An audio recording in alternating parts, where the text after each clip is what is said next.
Selamat pagi teman-teman. Hari ini kita akan mulai masa pengenalan lingkungan sekolah. Selamat menyaksikan. Selamat pagi anak-anakku sekalian yang dikasihi Tuhan. Untuk mengawali kegiatan MPLS kita pada saat pagi hari ini, kita akan datang menghadap Tuhan, mempersiapkan hati dan diri kita, dan kita awali dengan menyanyikan sebuah lagu Bapa-Ku Datang Padamu.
Firman Tuhan dari Amsal 1 ayat yang ke-5 dan yang ke-7. Demikian firman Tuhan. Baiklah orang bijak mendengar dan menambah ilmu, dan baiklah orang yang berpengertian memperoleh pertimbangan. Takut akan Tuhan adalah permulaan pengetahuan, tetapi orang bodoh menghina hikmat dan didikan. Pagi hari ini kita akan bersama-sama belajar tentang kunci kesuksesan. Anak-anakku yang dikasihi Tuhan, kita melihat banyak orang berlomba-lomba untuk meraih keberhasilan atau kesuksesan di dalam hidup. Tetapi sayangnya, banyak orang menilai kesuksesan atau keberhasilan itu dilihat dari berapa banyaknya materi yang dimiliki oleh seseorang. Pada saat pagi hari ini kita akan melihat bahwa yang namanya kesuksesan itu tidak hanya berbicara tentang materi yang banyak. Kesuksesan itu sesungguhnya adalah keberhasilan seseorang dalam mencapai sesuatu. Jadi kalau kita memiliki sebuah tujuan dan kita dapat mencapainya, maka itu disebut sebagai sebuah kesuksesan. Kamu memiliki target di dalam belajar. Ingin mendapatkan nilai yang bagus. Misalnya 90 atau 100. Dan ternyata kamu dapat mencapainya. Itu berarti adalah sebuah kesuksesan. Atau ketika kamu memiliki sebuah cita-cita untuk menjadi polisi, guru, dokter, atau yang lain sebagainya, dan ketika suatu saat nanti kamu dapat mencapainya, maka itu disebut dengan kesuksesan. Lalu bagaimanakah kita dapat mencapai kesuksesan itu? Amsal mengajarkan kepada kita di ayat yang ke-5, yaitu mendengar dan menambah ilmu. Bagi orang yang bijak, menyediakan telinga untuk mendengar adalah hal yang penting. Karena dengan mendengar, maka kita akan dapat memperoleh banyak pengetahuan. Dan dengan pengetahuan itulah, maka akan membantu kita untuk mencapai sebuah keberhasilan atau kesuksesan. Maka, mari kita menggunakan telinga kita untuk mendengar, untuk memperhatikan dengan baik apa yang ada di sekitar kita, dan terutama firman Tuhan. Dan kunci yang kedua yang mengajarkan kepada kita tentang kesuksesan adalah ketika setiap anak Tuhan memiliki hati yang takut akan Tuhan. Ketika kita memiliki hati yang takut akan Tuhan, maka tentu saja kita akan mengandalkan Tuhan dalam hidup kita. Kita tidak akan menjadi orang yang merasa mampu atau merasa kuat, tetapi kita akan berserah, kita akan pasrah, dan kita meminta Tuhan untuk menolong dan menuntun kita kepada keberhasilan atau kesuksesan hidup. Jadi hari ini kita belajar 2 kunci kesuksesan. Yang pertama adalah menjadi pribadi yang mendengar, dan yang kedua memiliki hati yang takut akan Tuhan. Percayalah anak-anakku bahwa masa depan kita itu sungguh ada, dan harapan kita itu tidak akan hilang ketika kita hidup memiliki hati yang takut akan Tuhan dan mendengarkan segala firman-Nya. Mari kita berdoa. Terima kasih Tuhan untuk firman-Mu hari ini yang mengajarkan kepada kami supaya kami dapat meraih kesuksesan di dalam hidup. Berikanlah kepada kami telinga untuk mendengar supaya banyak ilmu yang masuk di dalam diri kami. Dan tolonglah kami ya Tuhan, supaya kami menjadi pribadi yang memiliki hati yang takut akan Tuhan, supaya kami terus-menerus mengandalkan Engkau dalam hidup kami. Amin.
Shalom. Selamat pagi semuanya. Yang kami hormati Kepala Sekolah SMP Widya Wacana 1 Surakarta. Yang kami hormati Bapak Ibu pendidik di lingkungan SMP Widya Wacana 1 Surakarta. Serta anak-anakku calon siswa baru di SMP Widya Wacana 1 Surakarta. Mari pada kesempatan saat ini segala puji dan syukur kita naikkan kehadirat Tuhan yang Maha Esa. Karena pada kesempatan saat ini kita bisa berkumpul di tempat ini dalam keadaan yang sehat, dalam keadaan yang bahagia. Berkatnya selalu tercurah di dalam kehidupan kita. Perkenankanlah saya di sini mewakili rekan-rekan panitia untuk menyampaikan laporan persiapan masa pengenalan lingkungan sekolah, atau biasanya dikenal dengan nama MPLS, bagi Sekolah SMP Widya Wacana 1 Surakarta. MPLS akan dilaksanakan mulai hari Senin, tanggal 13 Juli 2020, sampai dengan hari Rabu, 15 Juli 2020. Adapun pelaksanaannya secara daring dan luring. Jumlah calon peserta didik baru yang akan mengikuti kegiatan MPLS berjumlah sekitar 75 orang. Perlu kami sampaikan bahwa tema MPLS pada saat ini adalah tanah liat di tangan tukang periuk. Tema ini kami ambil dengan tujuan agar peserta didik, 1, memiliki pribadi yang berkarakter dalam kehidupan sehari-hari dan takut akan Tuhan. Yang kedua, bersikap aktif dalam mengenal lingkungan sekolah.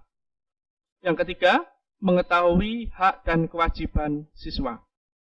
Yang keempat, mampu beradaptasi dengan lingkungan sekolah dengan tetap mengedepankan karakter yang baik. 5, memupuk semangat nasionalisme. 6, mampu bersikap aktif, kreatif, dan inovatif. 7, berhasil dalam proses belajar di sekolah. Demikian laporan persiapan MPLS tahun pelajaran 2020-2021. Untuk selanjutnya, kami mohon Bapak Kepala Sekolah berkenan membuka kegiatan MPLS pada saat ini. Sekian laporan dari kami, Ketua Panitia MPLS tahun pelajaran 2020-2021. Atas perhatiannya, saya ucapkan terima kasih. Tuhan memberkati kita semuanya.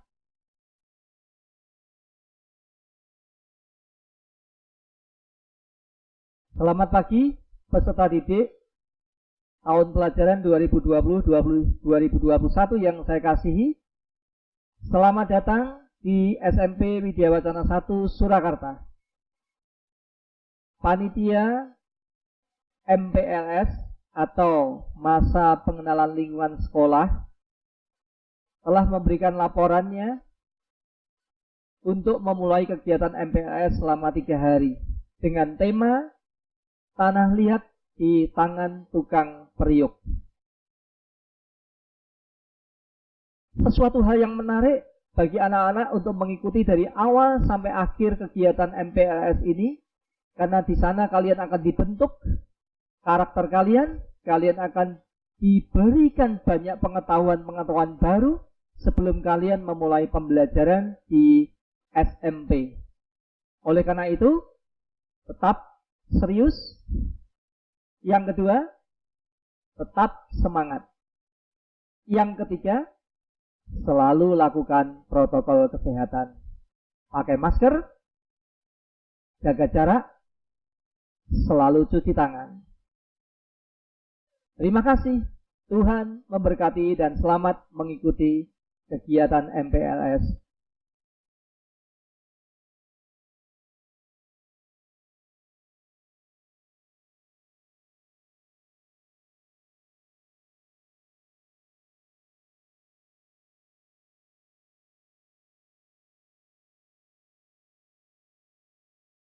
Selamat pagi teman-teman, salam sehat. Hari ini kita akan belajar bersama Bapak Andreas Avandi Santoso mengenai wawasan Wiyata Mandala. Apakah pengertian wawasan Wiyata Mandala?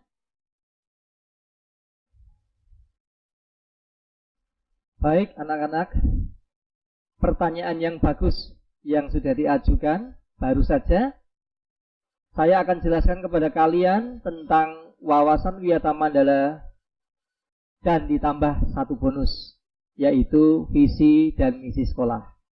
Ayo, berikut ini kita lihat paparan yang ada di slide. Kita simak dengan sungguh-sungguh dan serius. Baik anak-anak, kita belajar tentang wawasan Wiyata Mandala. Berikut ini biodata dari Mr. E. Kemudian kita lanjutkan apa yang disebut dengan wawasan Wiyata Mandala dalam kegiatan masa pengenalan lingkungan sekolah atau MPLS. Wawasan Wiyata Mandala ada 3 suku kata. Wawasan Artinya, cara meninjau, cara memandang, cara melihat, cara tanggapan secara indera terhadap sesuatu atau lingkungan. Wiyata artinya pendidikan. Mandala berarti lingkaran, bundaran, bulatan, atau lingkungan.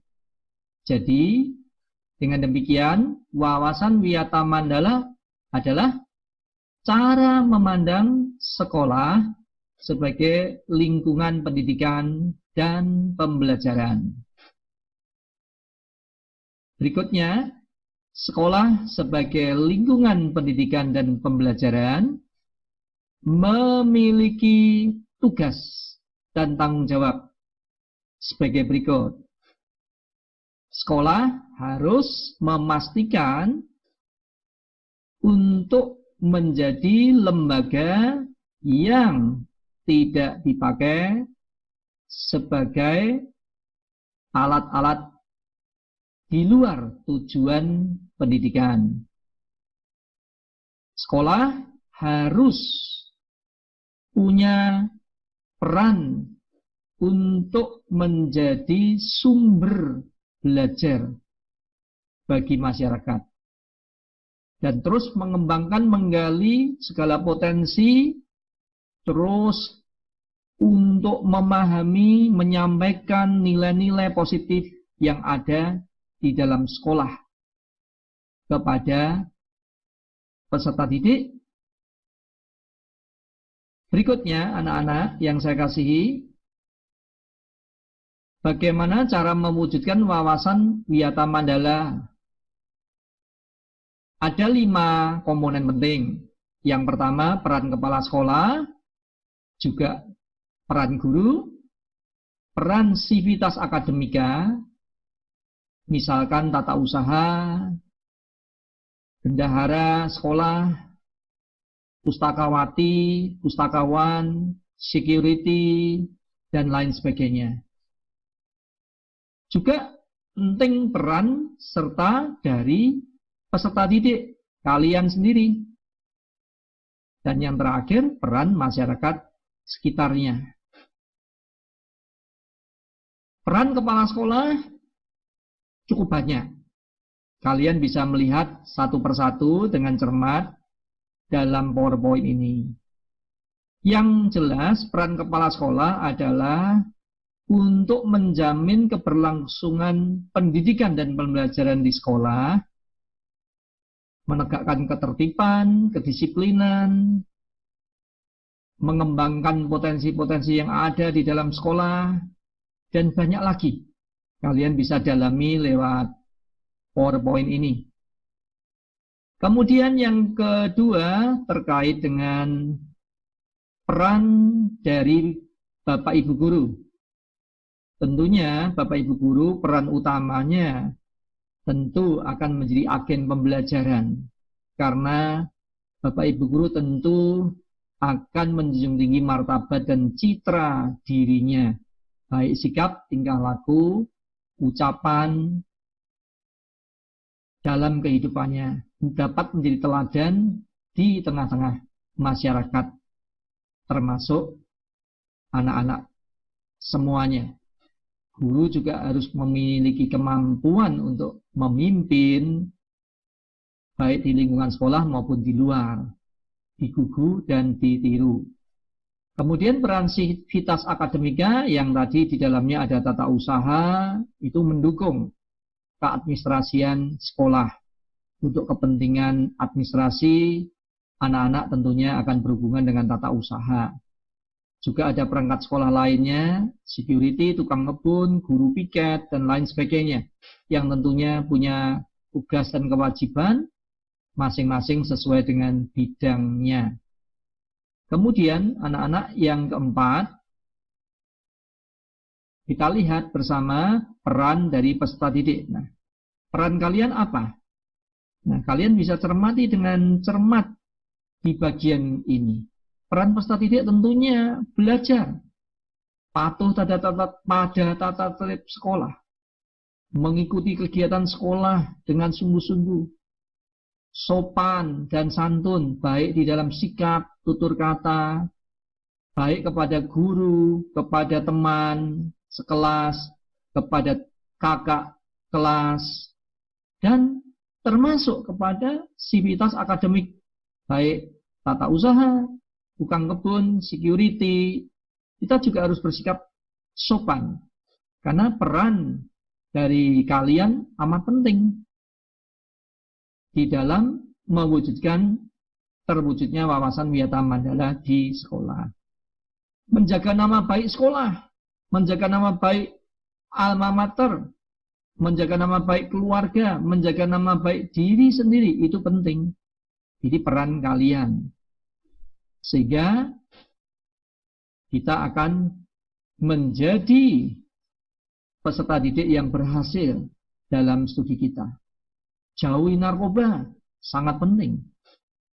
Nah, yang kelima, tentunya kita belajar mempelajari peranan masyarakat, yaitu mendukung program kebijakan sekolah dalam rangka memajukan kegiatan belajar mengajar atau pembelajaran, ya, memberi saran dan kritik untuk memajukan proses belajar atau pembelajaran.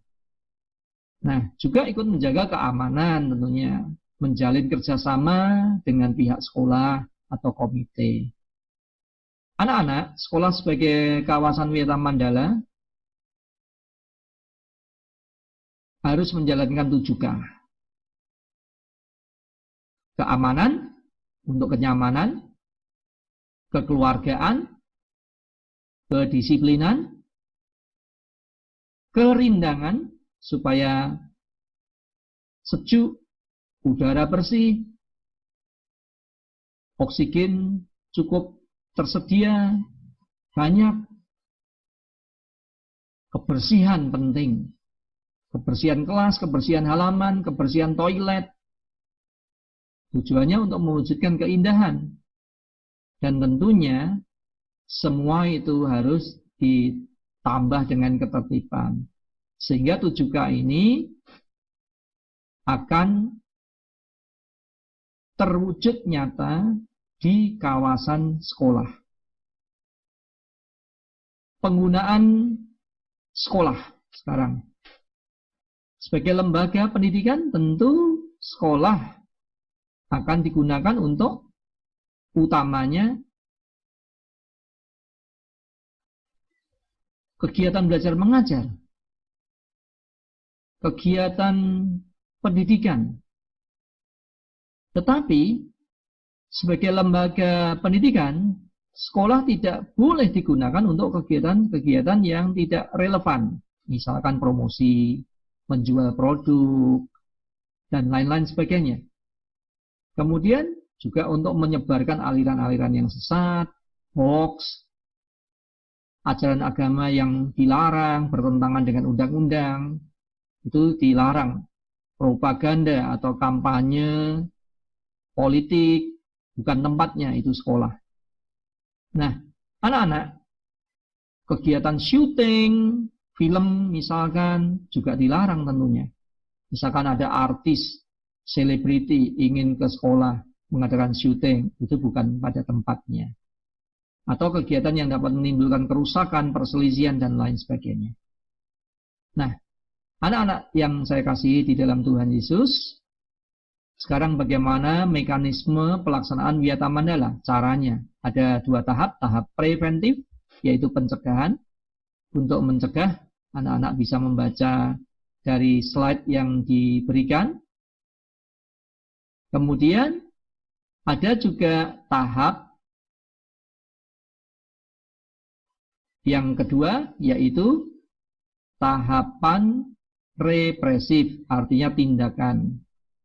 Tahap tindakan, misalkan kita mendamaikan pihak yang kebetulan berselisih, kemudian kita menetralisir, menyelesaikan isu-isu negatif yang berkembang, berkoordinasi dengan pihak keamanan.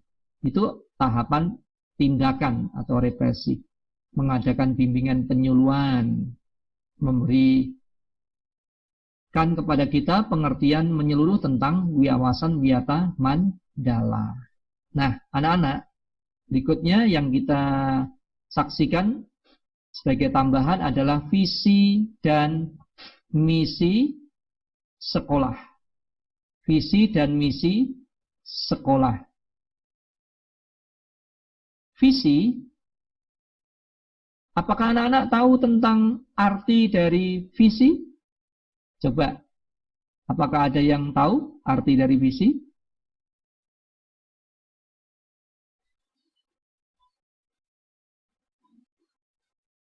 Tidak ada yang tahu? Visi dan misi sekolah. Visi adalah cara pandang untuk melihat masa depan.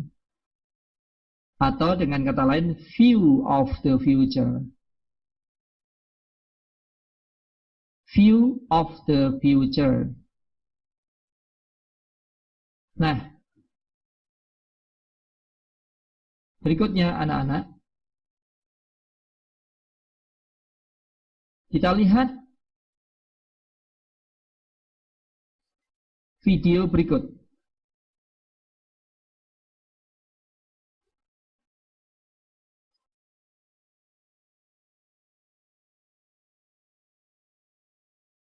Untuk video, kita akhiri. Video tadi menggambarkan tentang bagaimana sebuah kota metropolitan yang sudah banyak gedung mencakar langit, tiba-tiba ada kebakaran. Lalu di situ timbul kesulitan. Bagaimana kalau ada kemacetan? Bagaimana mobil pemadam kebakaran bisa memadamkan? Karena jalanan macet, maka dibuatlah mobil pemadam kebakaran yang bisa terbang, bisa melewati kemacetan itu. Itu karena diawali dari visi. Diawali dari visi, impian. Bagaimana melihat masa depan? Kita perlu bermimpi untuk mengatasi suatu masalah. Nah, visi sekolah adalah unggul dalam pengetahuan, santun dalam sikap, dan peduli pada lingkungan berdasarkan iman dan kasih. Nah, kalau disimpulkan dalam 4 kata bahasa Inggris, visi sekolah adalah knowledge, attitude, faith, and love. Knowledge adalah pengetahuan, attitude sikap, faith iman, love kasih. Visi kita berdasarkan kasih dan iman di dalam Kristus Yesus, akhirnya membentuk karakter atau sikap yang baik, dan akhirnya membuat kita berprestasi di dalam pengetahuan kita. Knowledge.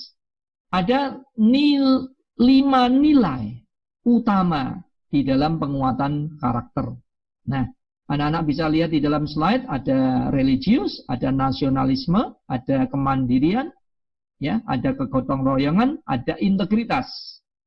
Nah, 5 nilai utama penguatan karakter inilah yang ada di dalam visi sekolah, yang diwujudkan dalam bentuk school profile, profil sekolah. Nanti anak-anak ketika sudah bisa bertatap muka hadir di sekolah, anak-anak akan bisa melihat di ruang-ruang kalian, ruang-ruang kelas kalian ada profil sekolah. Nah, ini adalah contoh untuk sikap spiritual. Bagaimana contoh untuk sikap spiritual? Apa yang bisa dilihat? Di sebelah kanan anak-anak bisa lihat dan baca lebih lanjut. Sikap sosial, jujur. Jujur itu seperti apa? Apakah tidak nyontek saja? Tidak menjadi plagiat? Nah, kalian bisa membaca sendiri tentang sikap sosial jujur. Ada juga disiplin, datang tepat waktu, patuh pada tata tertib, dan lain-lain. Kemudian juga ada tanggung jawab. Bagaimana disebut orang yang bertanggung jawab? Itu kalian bisa melihat secara lengkap. Kemudian juga ada toleransi. Bagaimana kita harus toleransi, juga gotong royong. Itu ada di sebelah kanan, kalian dapat mempelajari lebih lanjut. Sopan dan santun. Kalian juga bisa melihat sikap sopan dan santun yang seharusnya seperti apa. Kemudian juga ada percaya diri. Nah, anak-anak sekalian, berakhir sudah apa yang dapat kita pelajari dalam wawasan Wiyata Mandala serta visi dan misi sekolah. Selesai sudah paparan tentang wawasan Wiyata Mandala serta visi misi sekolah. Anak-anak dapat mempelajari slide-slide dan materi yang sudah diberikan. Dan akhirnya kita akan lanjutkan kegiatan berikutnya. Tetapi ingat, tetap jaga jarak. 2. Selalu cuci tangan dengan sabun. 3. Jangan lupa pakai masker. Dan 4. Kita harus tetap semangat.